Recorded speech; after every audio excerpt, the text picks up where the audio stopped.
Bienvenue à vous. Nous nous retrouvons pour poursuivre l'étude du chapitre 12 du livre de Daniel. Aujourd'hui particulièrement, nous allons étudier la première section du verset 1, donc la première partie du verset 1. Je vous invite à incliner la tête et nous prierons ensemble.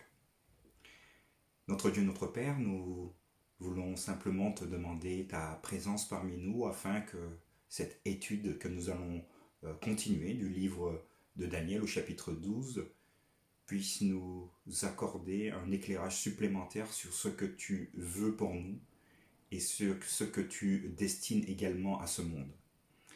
Nous te remercions parce que tu es notre Sauveur et nous pouvons te faire confiance en toutes choses. Guide-nous par ton Saint-Esprit, nous t'avons demandé tout cela au nom de Jésus.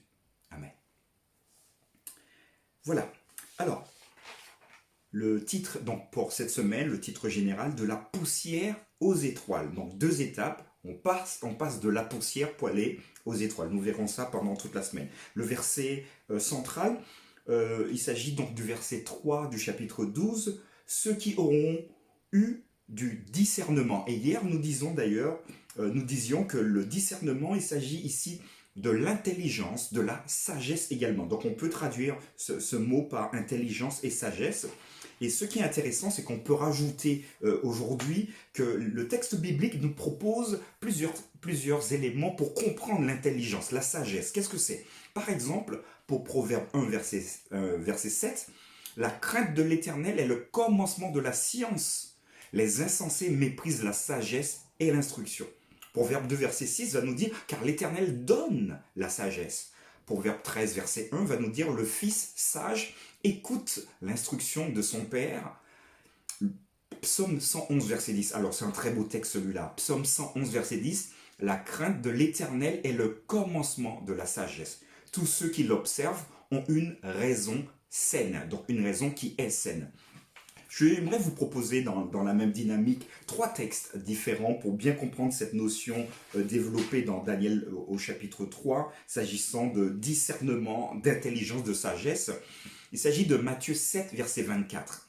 « C'est pourquoi quiconque entend ces paroles que je dis, c'est Jésus qui parle, et les met en pratique sera semblable à un homme prudent qui a bâti sa maison sur le roc. » Jacques va nous proposer deux textes. Donc Jacques 1, verset 5. Si quelqu'un d'entre vous manque de sagesse, donc manque d'intelligence finalement, manque de discernement, donc c'est moi qui rajoute tout ça, qu'il la demande à Dieu qui donne à tous simplement et sans reproche, et elle lui sera donnée. Et le dernier texte qui se trouve dans Jacques 3, verset 17, la sagesse d'en haut est premièrement pure, ensuite pacifique, elle est modérée, elle est conciliante, pleine de miséricorde et de bons fruits, exempt de duplicité et d'hypocrisie. Voilà, donc j'ai voulu un peu élargir cette référence de Daniel chapitre 12 verset 3, s'agissant de ceux qui auront eu du discernement. Aujourd'hui, le titre de cette étude sera « Michel, notre prince ».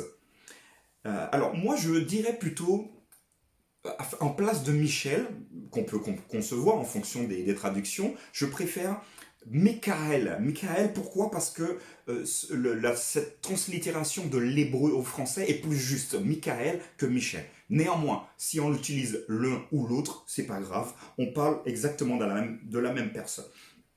Donc on nous invite à lire le verset 1 du chapitre 12, ce que je vais faire avec vous. Mais précisément, nous allons lire la première partie du verset 12.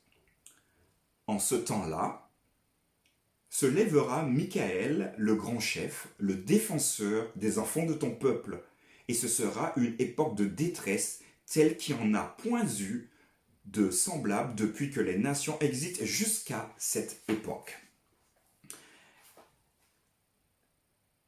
Qu'est-ce que ce texte veut nous dire? On nous propose tout de suite de pouvoir concevoir une question qui change le cours de l'histoire à la fin des temps. Donc c'est vraiment la question. Ici, en ce temps-là se lèvera Michael. Et donc on comprend bien que c'est Michael qui va changer quelque chose ici.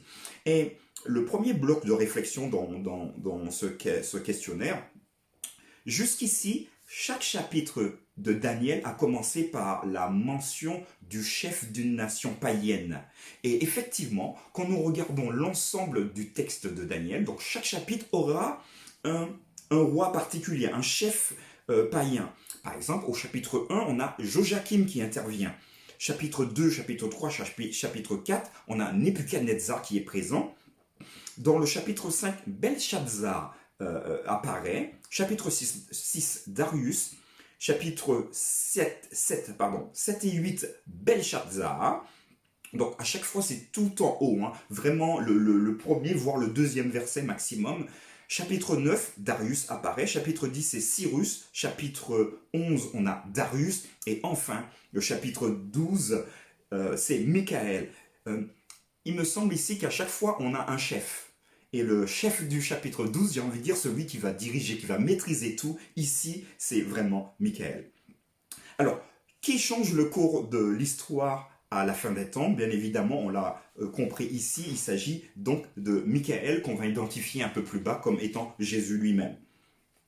Et cette question nous invite aussi à nous pencher sur deux textes, Romains 8, verset 34 et Hébreux 7, verset 25 que je vais vous lire, qui vont finalement, ces deux textes vont finalement nous aider à mieux percevoir, à mieux comprendre, à mieux appréhender ce verset 1 de Daniel. Alors je vais vous les lire, Romains 3, verset 34 et Hébreux 7, verset 25.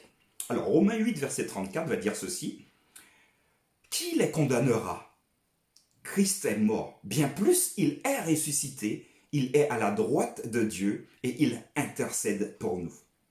Dans Hébreux 7, verset 25, c'est aussi pour cela qu'il peut sauver parfaitement ceux qui s'approchent de Dieu par lui, étant toujours vivant pour intercéder en leur faveur. Il me semble ici que ces deux versets ces deux références vont mettre en évidence un verbe.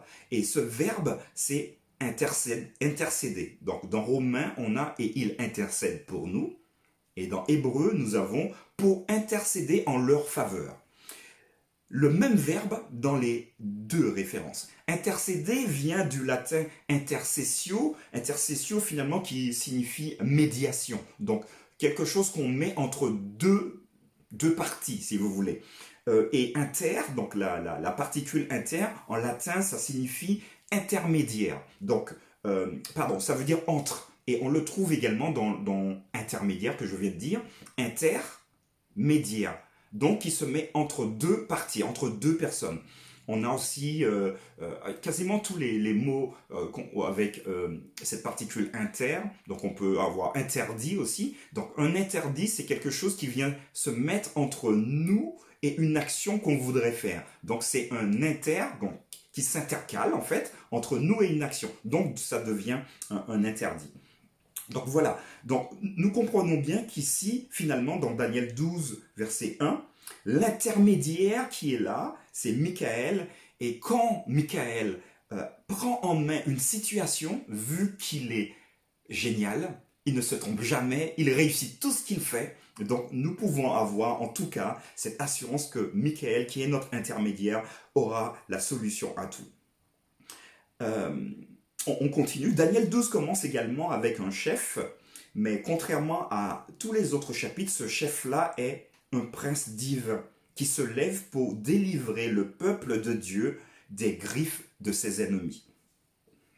Comme nous l'avons aperçu dans notre étude de Daniel 10, et précisément verset 13, même si ce n'est pas mentionné ici, Michel est le même être céleste puissant qui apparaît à Daniel près du tigre.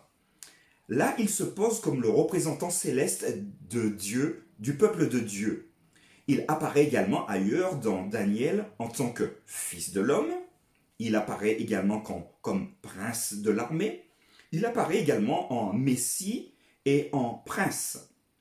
Ainsi, Michel, dont le nom signifie « qui est semblable à Dieu ». Alors ici, vous voyez bien, si vous lisez avec moi, il y a « qui est semblable à Dieu » avec un point d'interrogation. Sauf que pour certains hébraïsants, il n'y a pas de point d'interrogation, mais plutôt un point d'exclamation. Jacques Doucan partage également cette traduction. Hein. Donc, « qui est semblable à Dieu » mais avec un point d'exclamation et pas un point d'interrogation. Hier, donc, nous avons décortiqué les différentes particules pour Michael et nous avons vraiment trouvé chaque élément probant pour, en tout cas, la signification qui est semblable à Dieu. Je vous invite à écouter, si vous ne l'avez pas fait, la leçon donc, de samedi après-midi, donc d'hier. Il est important de noter le timing de l'intervention de Michael. D'après 12, verset 1, Daniel 12, verset 1 va nous dire « En ce temps-là ».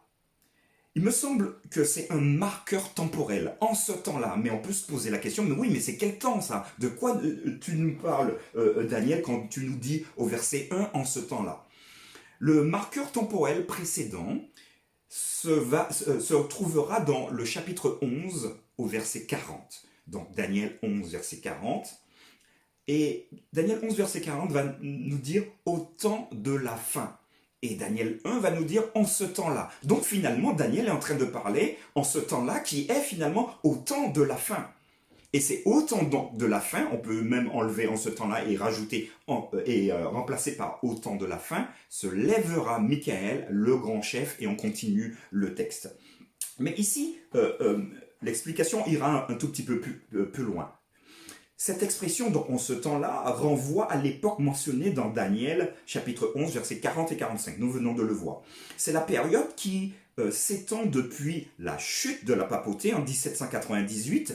Mais j'aimerais vous dire que, historiquement, en ce temps-là, ce sera plutôt le jugement de Dieu sur Antiochus.